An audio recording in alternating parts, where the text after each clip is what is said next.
LP, UP, കാറ്ററ്റ്, education and child psychology മുൻകാല ചോദ്യങ്ങളും ഉത്തരങ്ങളും 21 തൊട്ട് 30 വരെ. ഫസ്റ്റ് വൺ, കുട്ടികളുടെ പോർട്ട്ഫോളിയോ വിലയിരുത്തുന്നത് ഏത് വിലയിരുത്തലിന്റെ ഭാഗമായാണ്? നിരന്തര വിലയിരുത്തൽ. സെക്കൻഡ് വൺ, പഠിക്കാൻ മിടുക്കനായിരുന്ന ആദർശ് കുറച്ചു നാളുകളായി പഠനത്തിൽ തീരെ ശ്രദ്ധിക്കുന്നില്ല. പതിവായി വൈകിയാണ് ക്ലാസ്സിലെത്തുന്നത്. എപ്പോഴും ഒറ്റയ്ക്കിരിക്കാൻ ഇഷ്ടപ്പെടുന്നു.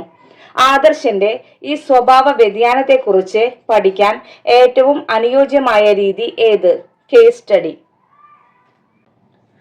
തേർഡ് വൺ, പഠനവേളയിൽ ടീച്ചർ ഓരോ കുട്ടിയുടെയും നിലവാരത്തിനനുസരിച്ചുള്ള സഹായങ്ങൾ, മാർഗനിർദ്ദേശങ്ങൾ എന്നിവ നൽകുന്നതിനെ എങ്ങനെ വിശേഷിപ്പിക്കാം? കൈത്താങ്ങു നൽകൽ. ഫോർത്ത് വൺ, പ്രതിക്രിയാധ്യാപനം, റെസിപ്രോക്കൽ ടീച്ചിങ് ഏത് മനഃശാസ്ത്രജ്ഞന്റെ സിദ്ധാന്തം അനുസരിച്ചാണ് രൂപീകരിച്ചിട്ടുള്ളത്? വൈഗോട്സ്കി. ഫിഫ്ത് വൺ, ആശയ രൂപീകരണ പ്രക്രിയയുടെ ഏതു ഘട്ടത്തിലാണ് വസ്തുക്കളുടെ അഭാവത്തിൽ അവയെപ്പറ്റി ഓർക്കാനും ചിന്തിക്കാനും കഴിയുന്നത്? ബിംബന ഘട്ടം. സിക്സ്ത് വൺ, താഴെ കൊടുത്തിരിക്കുന്നവയിൽ കേരള സ്കൂൾ പാഠ്യപദ്ധതി സമീപനം ഏത്? ഓപ്ഷൻ എ അധ്യാപക കേന്ദ്രീകൃതം, ഓപ്ഷൻ ബി ഉൽപ്പന്നാധിഷ്ഠിതം, ഓപ്ഷൻ സി പ്രക്രിയാധിഷ്ഠിതം, ഓപ്ഷൻ ഡി ആവശ്യാധിഷ്ഠിതം. ആൻസർ ഇസ് സി, പ്രക്രിയാധിഷ്ഠിതം. സെവൻത് വൺ, 10 വയസ്സുള്ള ഒരു കുട്ടിയുടെ IQ 98 ആയാൽ മാനസിക വയസ്സ് എത്ര? Option A 9.8, option B 9, option C 98, option D 0.98. ഐക്യുവിന്റെ ഫോർമുല എന്താണ്? IQ = MA/CA × 100. MA എന്നത് മാനസിക വയസ്സാണ്, അതാണ് നമുക്ക് കണ്ടുപിടിക്കേണ്ടത്. CA തന്നിട്ടുണ്ട് 10 വയസ്സ്, IQ 98. ഡയറക്റ്റ് ഫോർമുലയിൽ അപ്ലൈ ചെയ്യാം.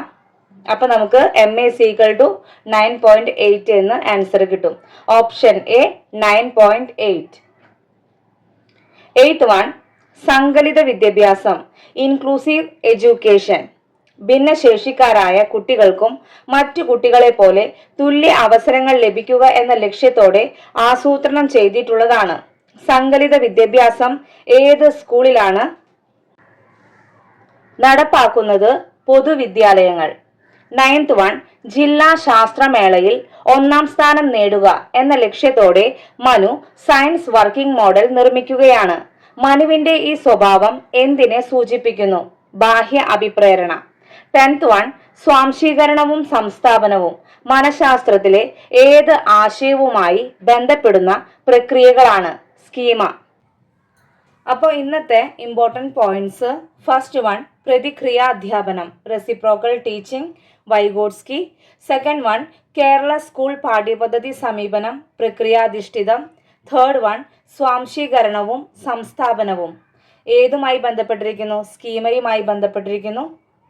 Thank you.